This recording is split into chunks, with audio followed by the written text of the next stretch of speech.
Today our panorama is from the Arctic Island of Senja at a place called Mefjord. I will walk you through the process of merging 6 images using Camera Raw and Photoshop, with an emphasis on spot healing and cloning items like unwanted power lines and other intrusive blemishes. So in our box we have the 6 images that we want to use today, and we're going to take those 6 images straight into Photoshop.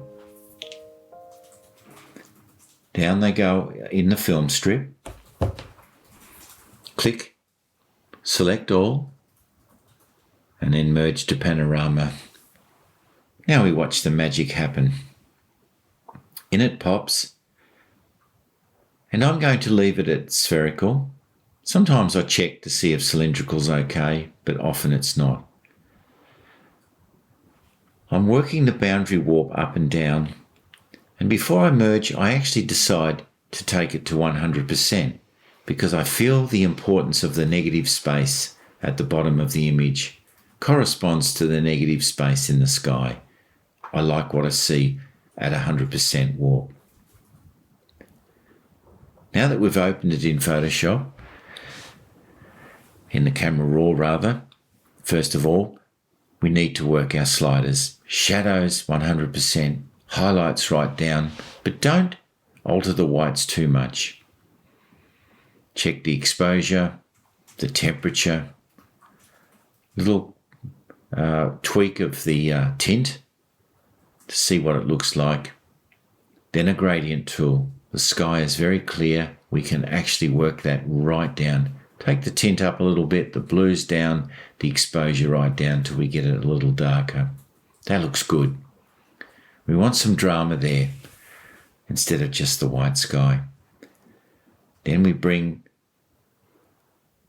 the gradient tool up from the bottom and we adjust our exposure to a lighter shade. We just want a hint of shadow in the foreground, not too much. Before we open this image, we'll look at the contrast and exposure again. Clicking OK, we'll open that image and watch as it builds. Once into Photoshop proper, the first thing I want to do, and this is often the case with my panoramas, is I want to warp the level of the sea. Now it's almost straight, but in this case the fjord comes round the bottom of that mountain and then works its way into the bay. And that's a natural line of moving around. We just want to see if we can tweak it a little better so that it's more pleasing to our eye. You will never get this 100% straight because the horizon technically in the real photo or in real life is not straight. But just a little tweak in the corners, we can get it looking almost perfect. That looks good. Tick the box and just watch the warp tool do its work. Okay, step 1. Now we're going to do some cleaning up. See that corner there? That blue sky? That just needed lightening a little bit. I want the clouds to go up there to cover that dark spot. Enlarging it now, we can see there's quite a few blemishes in this photograph, and looking over here on the right side, you can see there's a lot of things that we have to clean up. And this is what I mentioned at the outset.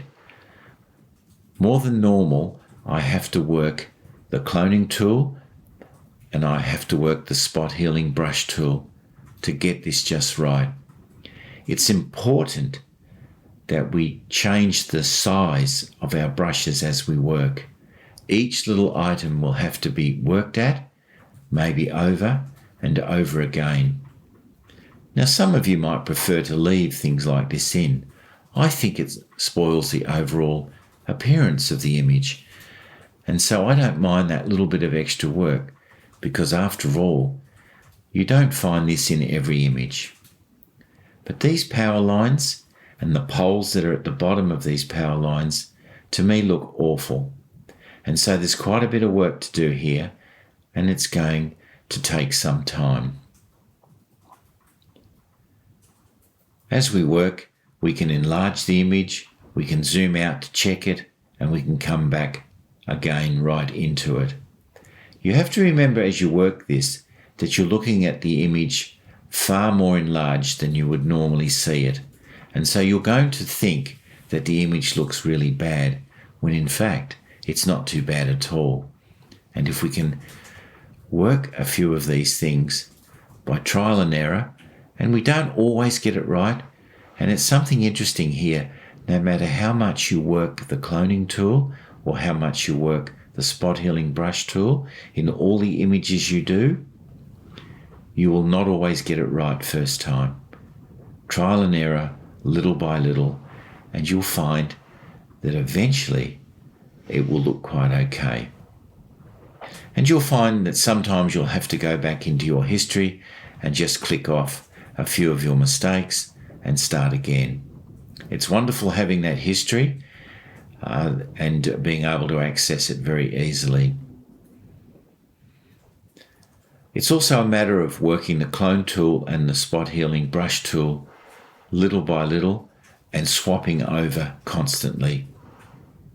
And I find that if I work one part of the image at a time, I tend to see where I'm going, how much progress I've made, and how well I'm doing it.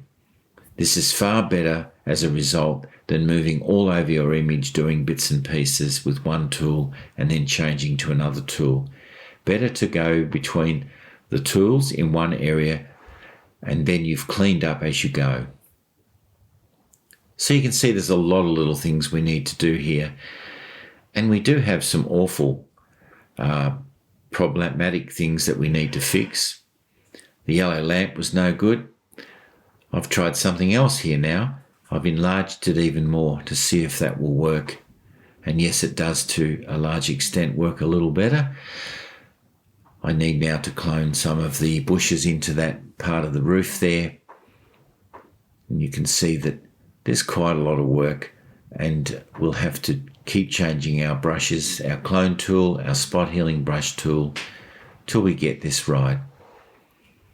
Quite a complicated process. Little patience is needed, but the rewards are great. You will see when we've finished this section that this image is going to look so much better for the work that we put into it. Sometimes we upset what we've done. We have to fix the roof back up again, as you can see here. Carefully work all the lines.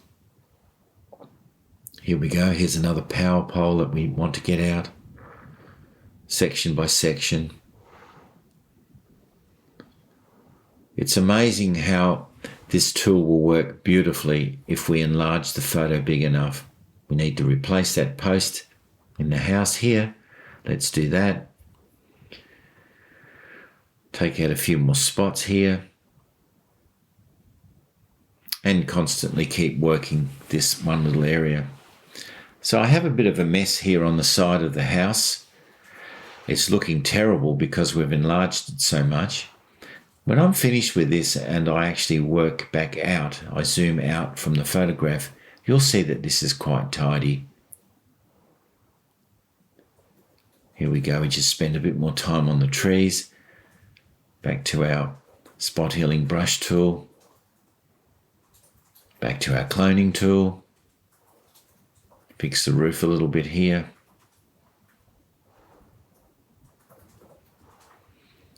It's interesting to note too, I've watched a few other photographers work on their images, and everyone has a different approach. Everyone gets comfortable with a certain way that they want to work their tools. And so my advice to everyone who's going to do a lot of this kind of work, get into a workflow and a process that you're very happy with and stick to it. The more you do it, the better you get. I'm constantly reminded by others on how much work some people do. I take my hat off to them. If they want to drop things in and add things to their images, I'm happy just fixing up what's actually in the photograph.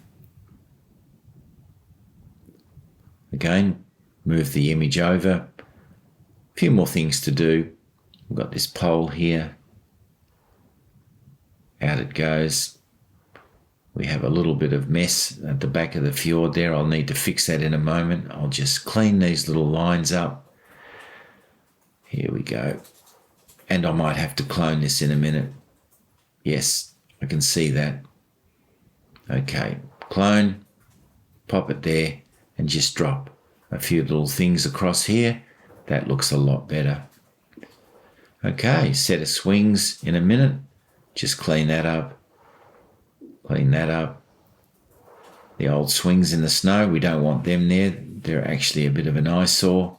We call these eye magnets. They certainly are. Your eye goes straight to those things.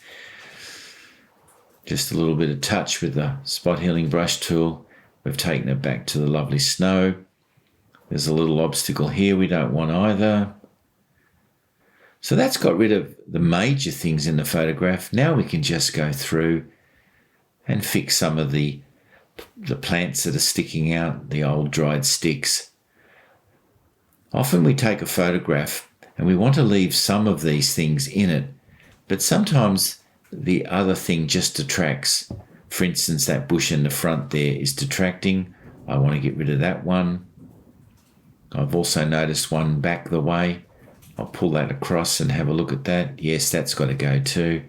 My eye goes to that. I don't want that there. A couple more sticks here and there. Fixing them all up nicely. You can see I've got a nice negative space in that bottom corner now. And as I work my way through, I can see there's a few more snowflakes. It's interesting when you take a panorama and you swing round around 150 to 180 degrees, and particularly when there's a snowstorm or things moving, you get these objects that are not quite frozen in the frame. And oftentimes it's better to take them out than leave them there. So I'm now working on just a few of the major snowflakes and bits and pieces that I still see that might upset the overall clarity and cleanliness of this panorama. Now I've just noticed on that side that when we were doing the warp tool, we left a little bit of black in there. We didn't quite pull it out enough. Very easy.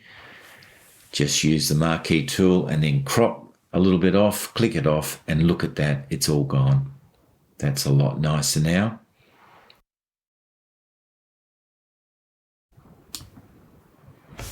Okay, while we're working on the last of this spot healing brush marks, working our way through the image, I've got some ideas in mind on how I'm going to bring out the highlights in this beautiful panorama. First of all, we're going to use the magic wand tool. As previously mentioned in my program, I really love this tool. And here's another interesting thing. We can modify it in the feathering, and I like 2 pixels. By selecting the feather radius at 2 pixels, when we actually use the curve tool, that 2 pixels inside the boundary gives it a better transition. Now don't worry that we've gone over, because we just make a mask and fill it with black, and then we can brush the areas required. We don't have to go back into the fjord there, but rather just work those beautiful sheds and their snow-covered roofs. Now we can do this as much or as little as we want. You'll notice that I'm just under 100%.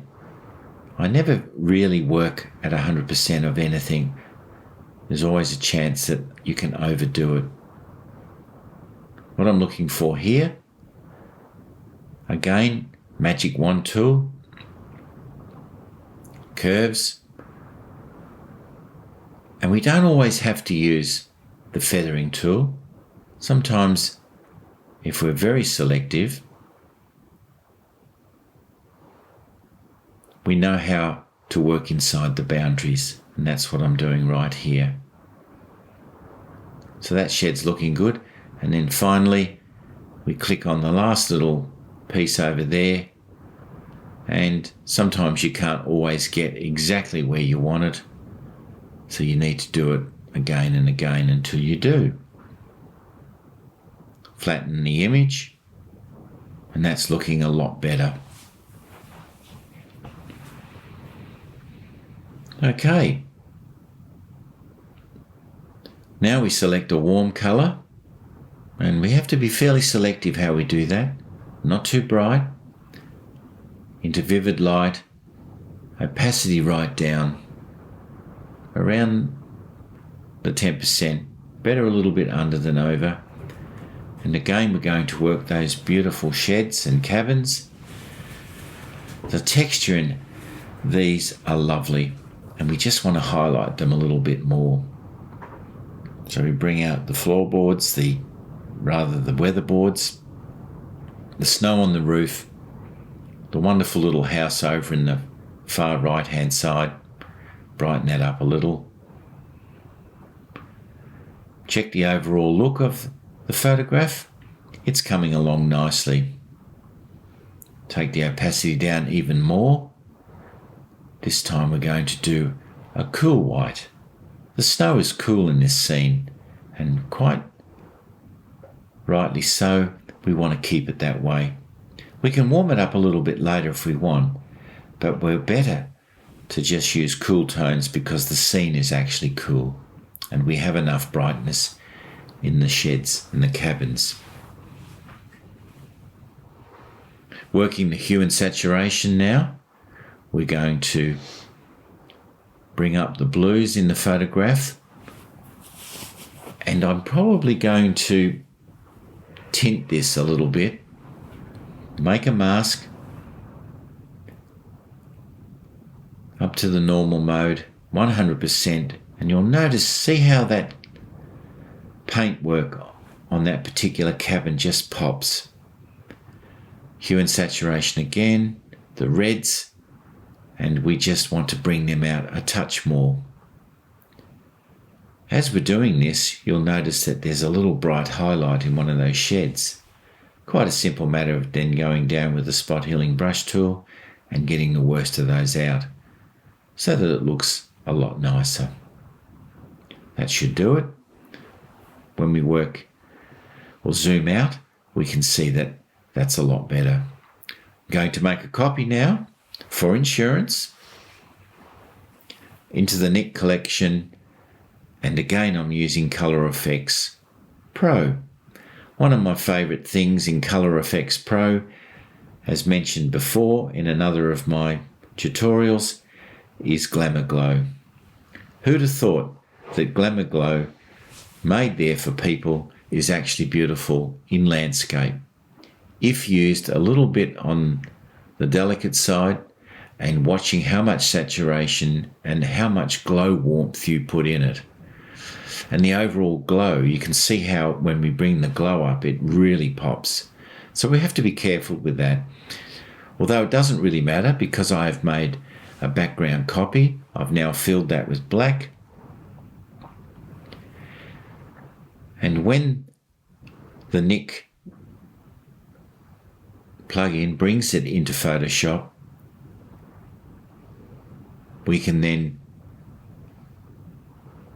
work our image for as much or as little as we want that process to show.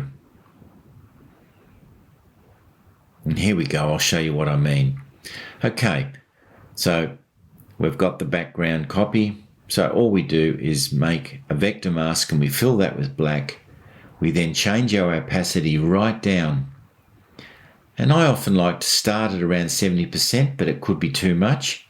One stroke shows that it is. So we go into the history, we go back a little, and we drop it right down. I'm probably looking at least half. That's not too bad, is it? Now here's the trick.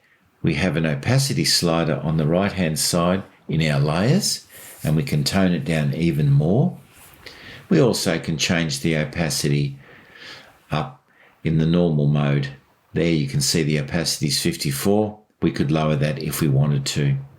I'm quite happy with the way I've worked the opacity on the right side of Photoshop. Now we'll do a little bit more warmth in the overall scene. So it's back to vivid light, dropping the opacity right down. 6%. Whoops, where did you go? Bring it back. And this time, can you see that we've got the sunlight and it's hidden behind the clouds, but it's popping out over on the right side here, then to the sun itself. And you see that I've selected a very, very warm, creamy colour, which just gives the appearance of bright sunlight appearing behind that mountain covered in snow mist. That looks really good, doesn't it? It's not too much, and of course I've just noticed that that beach needs a little bit more work done to it. It's got some surf crashing there just gently. We want to bring that out as well. Make another copy, and this time I'm going back to the Nick collection, down to the bottom to Bevisa. Another one of my favourite little tools is the structure at the bottom. I overdo it. I usually go 60% or more. It will just pop that photograph far too much. But hey, I've made a copy. I can then make a vector mask, fill it with black, then go up to my mode, change it to normal, bring the opacity up somewhere around 80% maybe, and then very carefully and selectively bring the structure out in the areas I want it to be. And you really need to change the size of your brush so that when you work this structure in, you're only doing it to the places that really require it. A little bit more perhaps on the cabin and those beautiful weatherboards. Again over here, change the brush size, do the two sheds in the house over there, and it's looking pretty good. We can now flatten that. Vibrance, of course, just at the end. I like to pop it a little bit more. Then I go into my levels or curves. Here we got levels. Pop it up to the edge of the pyramid. Bring the grey up to match it to the desired effect. Flatten it. And now a small stroke round it. As I've said before, 2 pixels, a clean cold white on the inside, click OK, and it's looking absolutely beautiful. That's how I saw it, and I'm very happy with the result.